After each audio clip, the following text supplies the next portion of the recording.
just clicked in my head. Porn for the youth of America and for the world. You know, Gen X porn, rock and roll, parties, tattoos, everything, music, MTV type pornos. And then have rock stars return the favor by appearing in hardcore porn films. I think we should make a porno right now. You know, but since I'm a rock star. This is rock and roll. It's just a show. These are people who have sex for money. Who cares? I don't care.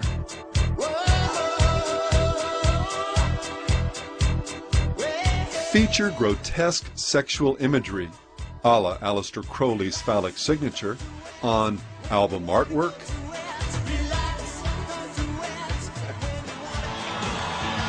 stage sets, and in the names of dozens of bands and songs.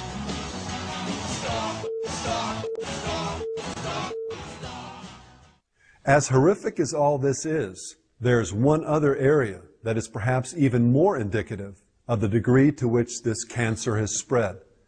Pagan sexuality now runs rampant through the one group that should know better. Professing Christians, those to whom God said, "Let fornication and all uncleanness not even be named among you."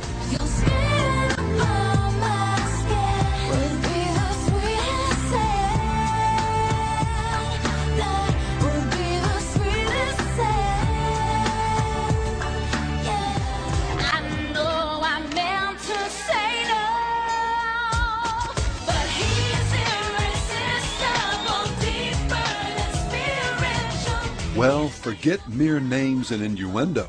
Artists who have been very vocal about their Christian faith, about Jesus Christ, who was the ultimate rock star and rebel, and now think nothing of promoting full-on debauchery in their music videos.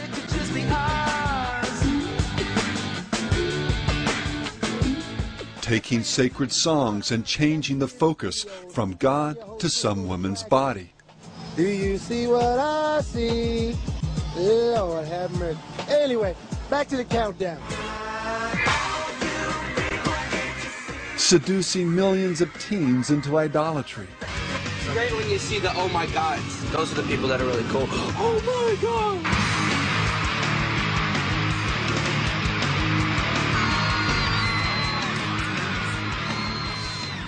Performing songs that are perversely inspired and sexually ambiguous.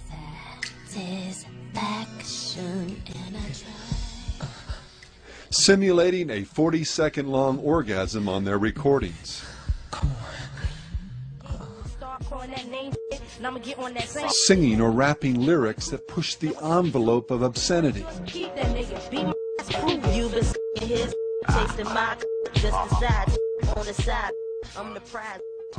Starring in perverted, evil films. And by God, we will not stand by and watch history condemn us into celibacy. We will get laid!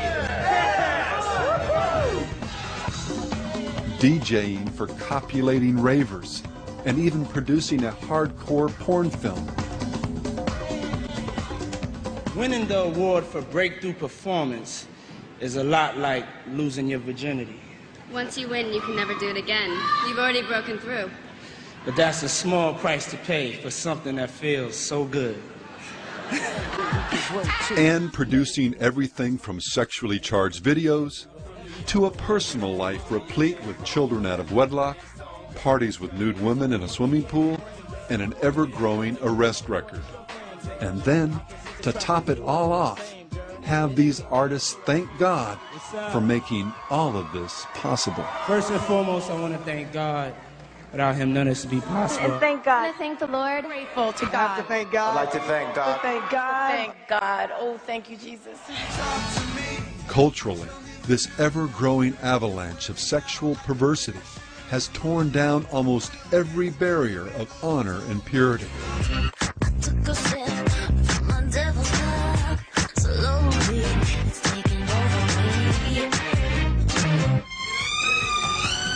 The steady drip, drip, drip of sin, as the Bible warns, has deceived and hardened multiplied millions of hearts.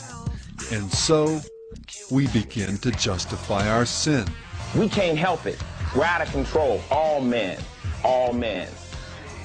We become more blind and resistant to God's truth and salvation concerning this sin. Sex is a great thing. I don't know how you could possibly be guilty about it. Yeah, I feel guilty afterwards.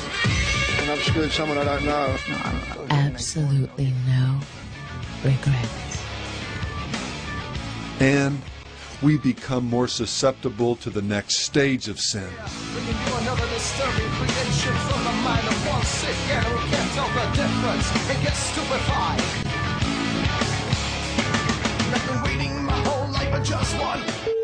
Love I needed was just one. This is perhaps Satan's most useful ploy, not only for the power it gives him over individual lives and the toll it takes on society, but the demonic poignancy of it. How satisfying it must be for him to see the pinnacle of creation, people made in the image of God, performing acts not worthy of animals. There's a reason why we have the capacity to sink this low. Humans are completely unique.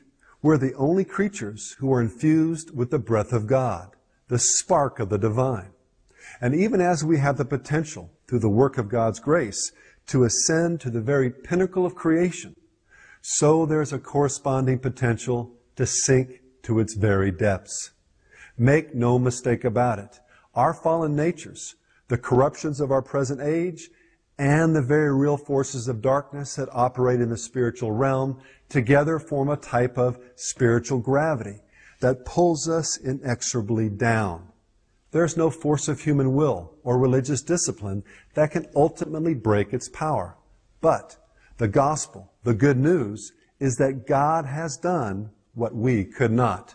2,000 years ago, He stepped into our world as a man and destroyed the power of the spiritual gravity on the cross.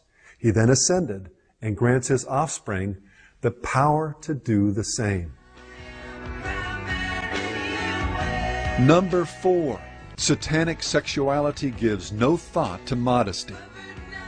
Viewing man as little more than a highly evolved animal, clothing is commonly seen as an artifice, and the shame attending public nudity as a vestige of Christian guilt.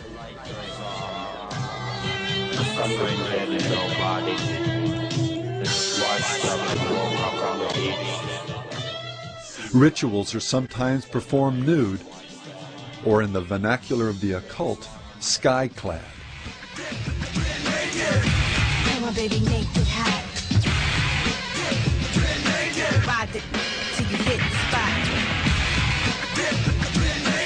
Well, the Red Hot Chili Peppers, Madonna, Moby, Perry Farrell, Marilyn Manson, Green Day, Rammstein, Jesus Lizard, Courtney Love, Iggy Pop, Lit, Gigi Allen, Queen, Jackal, Motley Crue, and Blink-182, to name just a few, have all used nudity in varying degrees in their performances.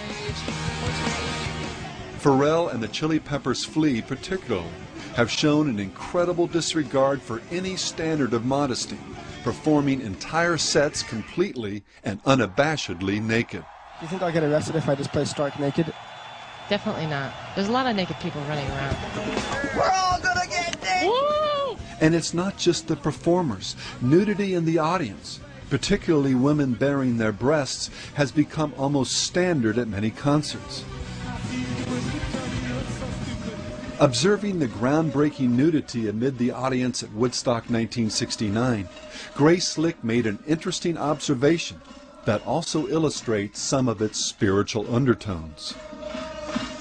You could wear nothing or everything. Either choice of outfit would honor the nameless spirit. Adorn yourself in the full regalia of a sorcerer. Roll in the mud, let the rain splash it all away, and then take off your clothes and dance.